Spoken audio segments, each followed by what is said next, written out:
All rise, veuillez-vous lever. The International Criminal Court is now in session. Ang kompormasyon ng mga sakdal na pagdinig hinggil sa kasong ang taga-usig laban kay Rodrigo Roa Duterte na ginawa noong ika-23 hanggang ika-27 ng Pebrero 2026 sa harap ng ICC Pre-Trial na Kamara 1. Binubuo ng punong hukom, Hukom Julia Antuanela Mutok, Hukom Reynie Adelaide Sophie Alapini Ganso at Hukom Maria del Socorro Flores Liera. Sa loob ng 4 na araw na pagdinig, ang prosekusyon, ang dipinsa at ang legal na mga kinatawan para sa mga biktima, inilahad ang kanilang pambungad na mga pahayag. Ginawa nila ang pangwakas na mga pahayag, ginawa nila ang paglalahad ng argumento sa harap ng mga huwis hinggil sa merito ng kaso. At pagkatapos ginawa nila ang pangwakas na mga pahayag. Ang kumpirmasyon ng mga sakdal na mga pagdinig ay isinagawa sa kawalan ng pinaghihinalaan Ginoong Rodrigo Roa Duterte na kinatawan ng kanyang punong depensa na abogado, Ginoong Nicholas Kaufman. Pinaalalahanan ng punong hukom, Hukom Julia Mutok ang publiko, kasama na rin ang mga partido at mga kalahok tungkol sa pakay ng kumpirmasyon ng mga sakdal na pagdinig. La présence audience est relative à la confirmation des charges. Ang pagdinig na ito ay hinggil sa kumpirmasyon ng mga sakdal na ginawa ng prosekusyon laban kay Ginoong Duterte. Sa yugtong ito ng pre-trial na mga proseso, ipinaparatang ng OTP na si Ginoong Duterte ay may pananagutan hinggil sa mga krimen na agad na babasahin ng opisyal ng hukuman. Ang Kamara ay hindi gagawa ng desisyon kaugnay ng pagkakasala o kawalang sala ni Ginoong Duterte sa panahon ng pagdinig. Sa katunayan, ang tungkulin ng Kamara ay upang tukuyin kung may sapat o ng katunayan para maitatag ang makabuluhang mga basihan upang maniwala na ginawa ni Ginoong Duterte ang mga krimen kung saan siya ay isinasakdal. Kung ang lahat o bahagi sa mga sakdal ang kinumpirma, ipapasa ng Kamara ang kaso sa paglilitis na kung saan gagawa ng desisyon ang paglilitis na Kamara Trial Chamber hinggil sa pagkawalang sala o pagkakasala ni Ginoong Duterte. Ang pangkalahatang mga prinsipyo na ipapatupad ay ang sumusunod. Ang pinaghihinalaan ayon sa Artikulo 66 ng Batas ng Rome Statute, ang pinaghihinalaan ay itinuturing na walang sala hanggang mapapatunayan ang kanyang pagkakasala sa hukuman.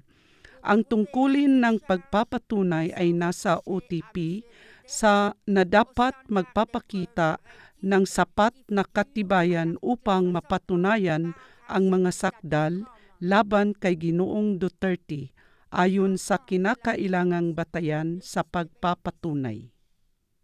Si Ginoong Duterte ay pinaghihinalaan ng pagpatay na itinituring bilang isang krimen laban ng sangkatauhan na umano'y ginawa sa Pilipinas sa pagitan ng ika-1 ng Nobyembre 2011 at ika-16 ng Marso 2019. Sa panahong ito, si Ginoong Duterte ay sa iba't ibang mga panahon ang Pangulo ng Pilipinas, ang alkalde sa lungsod ng Davao at umano'y ang namumuno ng pulutong ng kamatayan sa Davao Death Squad. Sa panahon ng kumpirmasyon ng mga sakdal na pagdinig, ang mga sakdal laban kay Rodrigo Duterte ay binasa sa silid hukuman sa oras na hindi pa ginawa ng mga partido at mga kalahok ang tungkulin upang maglalahad ng kanilang pambungad na mga pahayag. Para sa prosekusyon, pangalawang tagausig, Ma'am Mandiayi Niang, inilahad ang pambungad na mga pahayag. Today marks an important day for international justice. Ngayong araw ay ipinahihiwatig ang makabuluhang araw para sa internasyonal na katarungan, para sa sambayanan ng Pilipinas, para sa mga biktima at para sa hukumang ito. Ang pagsisimula ng pagdinig para sa kumpirmasyon laban kay Ginoong Rodrigo Roa Duterte ay isang paaalala hinggil sa walang pag-aalinlangang pagtupad ng misyon upang imbestigahan at usigin ang mga individual na may kinalaman sa pinakamalubhang mga krimen na binigyang diin ng internasyonal na komunidad at nabibigyan ng katarungan ang mga libo-libong mga biktima ng malalaking mga krimen at paglabag na ginawa sa Pilipinas. Ito din ay nagpapaalala na ang mga nasa kapangyarihan ay hindi mas mataas sa batas. Sa panahon ng kanilang mga paglalahad hinggil sa merito ng kaso, ang pangkat ng prosekusyon na pinamumunuan ng senior na abogado ng paglilitis, senior trial lawyer, Ginoong Julian Nichols, ay patuloy na inilahad ang detalye hinggil sa umano'y mga krimen na ginawa ni Ginoong Duterte sa panahon ng pagkakasakdal. Inilahad ni Ginoong Nichols ang katunayan ng prosekusyon na nagpapahiwatig ng sinasabing pananagutan ni Ginoong Duterte tungkol sa umano'y mga krimen na kaugnay na panahon. Bukod dito, ipinaparatang ng prosekusyon na si Ginoong Duterte ay may mahalagang tungkulin at siya ang sentro ng sama-samang plano, common plan, na patayin ang mga umano'y kriminal sa Pilipinas. Inilahad ng prosekusyon ang mga videos, mga litrato, mga bahagi ng mga salaysay galing ng saksi, mga ulat at mga dokumento, bukod sa iba pang patunay.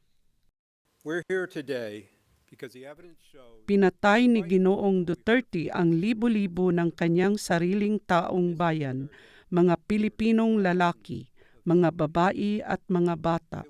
Siya ang sentro ng sama-samang plano, common plan, na kinabibilangan ng pagpatay ng mga umano'y kriminal sa buong Pilipinas. Ang plano ay unang ipinatupad sa bayan na pinagmulan ni Ginoong Duterte sa Davao. Habang bilang isang alkalde, ipinangako niya na lilinisin ang lungsod sa pamamagitan ng pagpatay ng umano'y mga kriminal. Ang pangakong iyan ay kanyang tinupad at pumatay siya ng mga daan-daan sa pamamagitan ng mga pulutong ng paglikida, liquidation squads, mga pulutong ng kamatayan, death squads. Itong mga pulutong ng paglikida ay tanyag sa pangkaraniwang pangalan bilang pulutong ng kamatayan sa Davao, Davao Death Squad o DDS. Pagkatapos ng ilang mga taon, 2 mga dekada sa pagpatay ng umano'y mga kriminal, bilang isang alkalde ng Davao, ito ay malinaw na kanyang naintindihan na ito ay isang estratehiyang pampolitika na maaaring gagamitin upang makamtan ang mas mataas na tungkulin at mas maraming kapangyarihan, ang pagiging Pangulo, at iyan talaga ang kanyang ginagawa. Senior na abogado ng paglilitis, senior trial lawyer ng prosekusyon, patuloy na inilahad ni Ginoong Julian Nichols ang detalye hinggil sa umano'y mga krimen na ginawa ni Ginoong Duterte. as president, he murdered thousands using the same Bilang isang Pangulo, libo-libo ang kanyang pinatay gamit ang pareho, karamihan sa pareho, mga kasabwat sa paggawa ng krimen at mga pamamaraan galing sa kanyang panahon bilang isang alkalde ng Davao. Pagkatapos ay kanyang nilipat ang pamamaraan at ang iilan sa mga kasabwat sa Manila upang palalawakin ito ang mga krimen. Ang mga biktima sa kasong ito ay mula ng may kapangyarihang mga individual hanggang sa karamihan ang mga pinakamahirap mga sambayanan ng Pilipinas. Ngayon, bakit ang mga mahihirap ang pinili at biktimahin? Kagaya ng kadalasan, sila ang pinaka-vulnerable at wala silang mga pamilya at kapangyarihan na gagawa ng mga ulat ng kapulisan at sila ang sobrang natatakot. Ipinagyayabang ni Ginoong Duterte ang mga patayan na humantong sa mga libo-libong nasawi sa ilalim ng kanyang utos. At kahit isa wala, sa kahit anong oras na ipinakita niya ang pagsisisi. Ipinangako din niya, maririnig ninyo, na pananagutan niya, siya mismo ang mananagot para sa mga patayan kung kinakailangan. Iyan na ang dumating na panahon. Tiwala kami na kung kagalang-galang na mga hukom, kukumpirmahin ninyo ang mga sakdal sa kasong ito, tayo ay magtatagumpay at si Ginoong Duterte ay mahahatulan sa paglilitis. Ginoong Joel Butuyan, ang legal na kinatawan para sa mga biktima sa kasong ito. Inilahad ang pambungad na mga pahayag bilang kinatawan ng mga biktima. Madam President, Your Honors, by way of an opening statement, we convey the views and Madam Pangulo, mga kagalang-galang na hukom, sa paraan ng pambungad na pahayag, aming ipapaalam ang mga pananaw at mga pagkabahala ng 497 mga biktima na pinahintulutang makilahok sa mga prosesong ito. Sa simula, mga kagalang-galang na hukom, aming ipinahayag ang malalim na paghihina ng loob ng mga biktima dahil sa desisyon na pinahintulutan si Rodrigo Duterte na hindi dumalo sa yugtong ito hinggil sa kumpirmasyon ng mga sakdal na mababasa sa mukha ni Ginoong Duterte habang binabasahan at hinaharap sa kanya ang malulubha at karahas-rahas na mga sakdal laban sa kanya. Maituturing sana na mahalagang bahagi ng katarungan para sa mga biktima. Itong kaso ay sumasagisag ng panghuling bangka na masasakyan pa ng mga biktima upang simulan ang paglalakbay at hahanapin ang katarungan para sa kanilang mga mahal sa buhay na karumal-dumal na pinaslang ayon sa utos ni Ginoong Duterte. Mga kagalang-galang na hukom, si Ginoong Duterte ay nasa detensyon dito sa The Hague na malapit ng 1 taon na ngayon.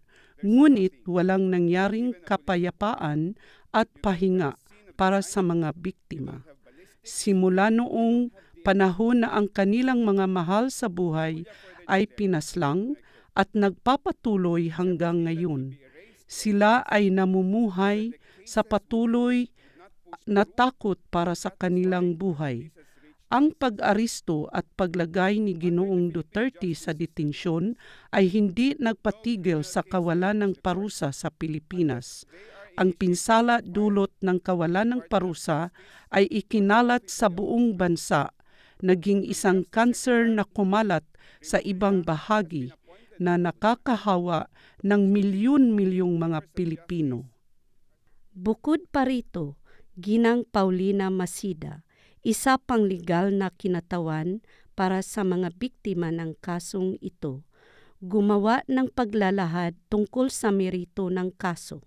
Binanggit ni Ginang Masida na libo-libong mga biktima ang nagdusa dulot ng pinsala sa Pilipinas dahil sa umano'y mga gawain ni Ginoong Duterte. We speak today on behalf of Nagsasalita tayo ngayong araw para sa 1,000 mga biktima at sa mga nakaligtas na pamilya na nagdudusa dulot sa hindi masusukat na pinsala sa ilalim ng tinatawag na laban sa druga na kampanya na ginawa sa panahon ng administrasyon ng pinaghihinalaan ang dating Pangulo Rodrigo Roa Duterte. Kami ay nagsalita para sa mga pamilya na hindi makakapunta dito. Ang mga inang lumilibing ng kanilang mga anak na lalaki, mga bata na nawalan ng kanilang mga magulang, mga asawa na nag-iisang nag-aalaga ng kanilang mga pamilya, ang mga pamayanan na nabuhay sa iilang mga taon sa ilalim ng takot at ang katahimikan sa patuloy na pagdanas ng mga bunga ng karahasan na rumaragasa sa kanilang mga kapitbahayan na parang bagyo. Itong mga biktima ay dumalo sa inyong harapan ngayong araw hindi bilang mga simpleng estadistika, malalayong bilang o larawan lamang sa ulat gaya ng ipinakita kahapon ng dipinsa, pero bilang ng mga nilalang na tao na kung saan ang kanilang mga karapatan sa ilalim ng Rome Statute, batas ng Roma, ay nilabag sa pinakamatinding mga pamamaraan. Punong dipinsa na abogado, Ginoong Nicolas Kaufman, sa panahon ng kanyang pambungad na pahayag, gumawa ng mga paglalahad hinggil sa kanyang kliyente, Ginoong Rodrigo Roa Duterte, at ang umano'y mga krimen na kung saan siya ay isinakdal. In any event, we're not gathered here today to judge a man on the basis of his coarse attitude or his... Sa anumang pagkakataon, hindi tayo nagkatipon dito ngayong araw upang hatulan ang isang tao batay sa kanyang magaspang na asal o bulgar na pananalita. Ang hukumang ito ay nagdaos ng kumpirmasyon para sa pagdinig upang patunayan kung may mga makabuluhang batayan upang maniwala na si Rodrigo Duterte ang Pangulo ng Taong Bayan kasama sa iba't ibang mga tinatawag na kasabwat sa loob ng mga nakaraang taon ng kanyang pamamahala na binuo ng kriminal na pamamalakad. Binuo ang isang kriminal na pulisiya ng malawakang at walang habas na pagpatay. At dahil tayo ay nasa hukuman, nararapat itong bigyang diin. Bagaman, hindi ko na dapat.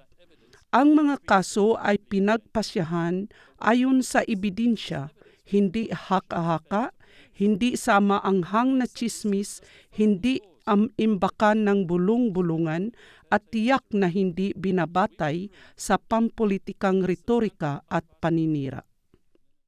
Ayon sa pambungad na mga pahayag at sa mga paglalahad hinggil sa merito ng kaso, ang mga partido at mga kalahok na naglalahad din ng kanilang pangwakas na mga pahayag magmula sa prosekusyon, Ginoong Julian Nichols, senior na abogado ng paglilitis, senior trial lawyer, humiling sa Kamara na kukumpirmahin ang mga sakdal laban sa pinaghihinalaan Ginoong Duterte. The facts can't be denied by these sprinklings. Ang mga katotohanan ay hindi maaaring maitatanggi sa pamamagitan ng itong mga maliliit na distraksyon o panakip butas. Siya ang namamahala ng isang pulutong ng kamatayan sa Davao, Davao Death Squad, na ginawa niya. Ito ay kanyang pinamamahalaan sa loob ng 20 mga taon bago siya naging Pangulo. Ang kanyang pangako ay pumatay ng libo-libo at talagang ginawa niya. Kaya hindi mahalaga kung ilang beses sinubukan niyang magbigay ng babala. At uulitin ko, ayon sa aking ipinahayag, hindi ito karaniwan sa mga krimen na isinagawa ng mga may kapangyarihang mga tao. Sinubukan nilang ipaloob ang isang depensa.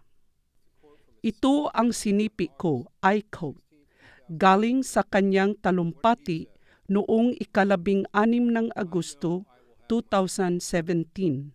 Aking sinipi, I quote, kung ano ang kanyang sinabi. Batid ko na darating ang aking sariling pagbagsak. Hindi ako magiging pangulo pang magpahanggang bukas. Wait, I will repeat. Sync 11. Ito ang sinipi ko, I quote. Galing sa kanyang talumpati noong 16 ng Agosto 2017. Aking sinipi, I quote, kung ano ang kanyang sinabi. Batid ko na darating ang aking sariling pagbagsak. Hindi ako magiging pangulo magpahanggang wakas. Batid ko na hihingi sila ng pananagutan para sa lahat ng mga kamatayan na ito. Wakas ng sipi. End quote. At tama siya noong sinabi niya ang mga salitang iyon. Kailangang mananagot siya para sa lahat ng mga napaslang. Hinihingi ito ng mga biktima, hinihingi ito ng katarungan, at para sa mga layunin ng kumpirmasyon, hinihingi ito ng katunayan. Aming napapatunayan sa antas na sapat upang ito ay maisampa para sa paglilitis. Aming hinihiling sa inyo mga kagalang-galang na hukom na gagawin iyan. Salamat. Ginoong Gilbert Andres, ang legal na kinatawan ng mga biktima, gumawa ng pangwakas na mga pahayag para sa mga biktima ng kasong ito. Humiling sa Kamara na kukumpirmahin ang mga sakdal laban sa pinaghihinalaan, Ginoong Duterte. The victims submit that the prosecution presented sufficient evidence. Ipinahahayag ng mga biktima na ang prosekusyon ay naglalahad ng sapat na katunayan para mapapatunayan ang makabuluhang basihan upang maniwala na ginawa ni Ginoong Rodrigo Roa Duterte ang bawat isinakdal na mga krimen. Sa makatuwid, ang lahat ng mga sakdal ay dapat kumpirmahin at isa ilalim sa paglilitis si Ginoong Rodrigo Roa Duterte. Sa katapusan, mga galang-galang na hukom, gusto ng mga biktima na makumpirma itong mga sakdal dahil gusto nilang maibalik sa kanilang mga komunidad. Dahil sila ay nasa ilalim pa rin ng anino ng hindi totoong mga balita, ng takot at ng mga pananakot galing sa mga sumusuporta ni Ginoong Duterte. Kaya mahalaga mga kagalang-galang na hukom na itong lahat ng mga sakdal ay makukumpirma laban kay Ginoong Duterte upang ang mga biktima sa krimeng ito ay makakaligtas sa anino ng kadiliman patungo sa liwanag ng katotohanan at katarungan. Sa wakas, punong depensa na abogado, Ginoong Nicolas Kaufman, gumawa ng kanyang pangwakas na mga pahayag na kung saan humiling siya sa Kamara na hindi kukumpirmahin ang mga sakdal laban sa kanyang kliyente, Ginoong Duterte. Your Honours, it is so easy to choose as a target for prosecution a politician. Mga kagalang-galang na hukom, napakadaling pumili ng isang politiko bilang layunin para sa prosekusyon dahil sa paraan ng kanyang pagpapahayag ng mga pulisiya. kung si Rodrigo Duterte ay sisihin sa anumang bagay, ito ay dahil sa hindi naaangkop niyang pagpili ng wika. Ngunit wala siyang pinatay. Galing sa malaking basihan na datos, database at katunayan na kung saan nakasalalay ang prosekusyon, uulitin ko na walang anumang bagay na maaaring direktang iugnay kay Rodrigo Duterte ang 78 mga umano'y kamatayan. Kaya sila ay nakasalalay sa iilang pinili at sa mga mabungangang individual sa administrasyon ni Duterte. Tinatawag silang mga kasabwat sa krimen upang pilitin na ipataw ang kanilang ilusyon tungkol sa sama-samang plano, common plan, na teorya. Inuugnay si Rodrigo Duterte sa mga biktima. Mga kagalang-galang na hukom, nagmamakaawa ako sa inyo, nagagabayan kayo ng katunayan na dapat umabot sa pinakamababang antas ng integridad, na kayo ay mahihikayat sa pamamagitan ng inyong sariling pagdadama ng katarungan at sa inyong sariling kabuuang mga taon na karanasan. Ngunit ang pinakamahalaga, nagagabayan kayo ng malinaw na katunayan at sa pamamagitan ng tamang pag-iisip. Hinihiling ko sa inyo na hindi ko kumpirmahin ang mga sakdal. Hinihiling ko sa inyo na ibabalik si Rodrigo Duterte sa Pilipinas, hindi upang pamahalaan, kundi simple lamang upang hayaan siyang ipagpatuloy ang natitirang bahagi ng kanyang mga araw sa ilalim ng kapayapaan sa kanyang payak na pamamahay sa Davao. Ayon sa konklusyon ng mga pagsusumiti galing sa mga partido at mga kalahok, ang punong hukom, Hukom Yulia Mutok, ay nagpasalamat sa lahat bago tinapos ang pagdinig. Ang pakay ng kumpirmasyon ng mga sakdal na pagdinig ay upang tukuyin kung may sapat na katunayan para maitatag ang makabuluhang mga basihan upang maniwala na ginawa ng tao ang bawat isinakdal na mga krimen. Kung ang isa o mas marami pang mga sakdal ang kinumpirma, ang kaso ay ililipat sa Kamara ng Paglilitis na gagawin sa susunod na yugto ng mga proseso, ang paglilitis.